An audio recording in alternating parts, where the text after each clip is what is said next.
liberta do corpo. Bom, isso tem mais a ver com filosofia do que com teologia. Isso é a ideia de Platão.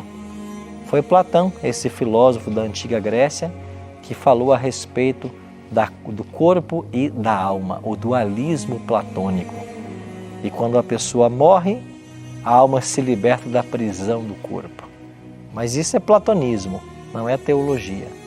Hoje vamos ver na Bíblia que nós não temos uma alma, nós somos uma alma. O ser humano é uma alma. Vamos então ver alguns textos da Bíblia para entendermos melhor esse assunto.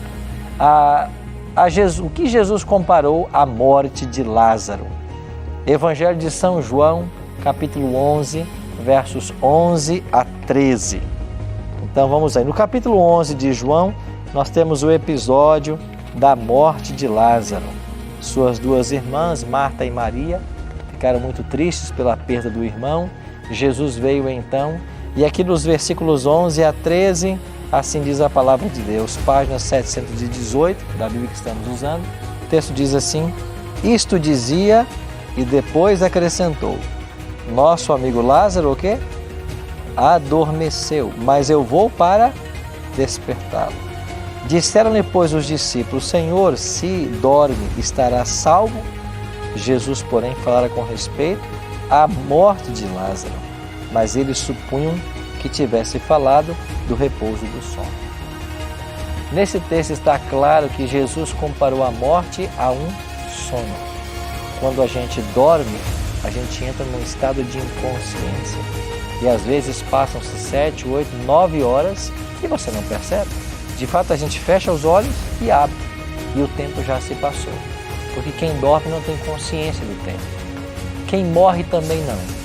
Então, uma pessoa que morreu há 1000 anos atrás, para ele não se passaram 1000 anos. Quando Cristo voltar e acontecer a primeira ressurreição, que é a dos salvos, os salvos que lá ressuscitarem, para eles terão se passado apenas um segundo. Não importa quanto tempo ele ficou morto no pó da terra. Como o morto não tem consciência de tempo, ele fechou os olhos no dia da morte e vai abri-los no dia da volta de Jesus. Se a pessoa se perdeu, ele fechou os olhos na hora da morte e vai abri-los 1000 anos depois da volta de Jesus, como vimos semana passada. Então há duas ressurreições, dos salvos e dos perdidos, separadas por um espaço de 1000 anos. Isso está bem claro em Apocalipse capítulo 20, você pode depois dar uma olhadinha com mais detalhes nesse capítulo, que você vai perceber que as duas mortes estão separadas por esse período de 1000 anos. João 5, 28 e 29 e Apocalipse capítulo 20. Agora, segundo a Bíblia, o ser humano é mortal ou é imortal? O Salmo 8,4 diz: que é o homem que dele te lembres, e o filho do homem para que o visites. Ou seja, a frugalidade da vida. A vida é assim. O apóstolo Paulo compara a nossa vida como uma neblina, né? Que aparece, logo se dissipa. E aí quando chegamos então em Ezequiel, o profeta diz assim: eis que todas as almas são minhas, como a alma do Pai, também a alma do Filho é minha. A alma que pecar, essa morrerá. A alma que pecar, essa morrerá. O Filho não levará a iniquidade do Pai, nem o Pai a iniquidade do Filho. A justiça do justo ficará sobre ele, e a perversidade do perverso cairá sobre este. A palavra alma é usada na Bíblia. Na conotação hebraica, a ideia é pessoa. Então a palavra alma, o sinônimo melhor para ela na Bíblia é pessoa. Uma alma é uma pessoa. Então, o profeta está dizendo: todas as almas, todas as pessoas são minhas, e a pessoa que pecar, essa morrerá. Isso quer dizer que não existe o conceito bíblico de uma alma imortal. Ela é mortal. Agora, a pessoa pode ter vida eterna se ela aceitar o plano da salvação. Então, nós somos mortais, mas temos a possibilidade de vivermos eternamente. Isso depende da aceitação do plano da salvação que um dia Deus estabeleceu para o ser humano. Mas a alma não é mortal. Isso quer dizer que não existe nada no homem que após a morte saia por aí. Nada consciente que vai ter uma vida além da morte. Então, se não há nada consciente após a morte, nada que fique vagueando, nada que passe para um outro plano, nada que se reencarne, o que acontece então depois da morte? Vamos ver o que a Bíblia diz? Salmos 6, 5.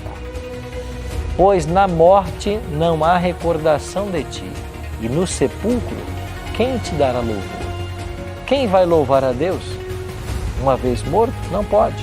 E Eclesiastes é mais claro, porque os vivos sabem que hão de morrer, mas os mortos não sabem coisa nenhuma, nem tampouco terão eles recompensa, porque a sua memória jaz no esquecimento.